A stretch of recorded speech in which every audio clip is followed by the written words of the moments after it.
core over there. There is some development north of here near Sebring. There is severe thunderstorm warning, very strong storm, and there, which I don't see, it's out of the radar. But I'm probably gonna go firstly towards these storms and then possibly towards this activity further north. Okay, I'm heading north after the previous storms and those. You can see how clear it is. The storms have passed. Towards the east because there is easterly flow, so it's unstable because the air cools above land and in the higher levels. There are usually storms above the sea at night.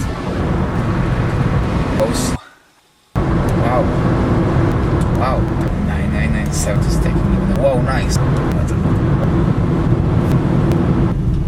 These are very in this storm.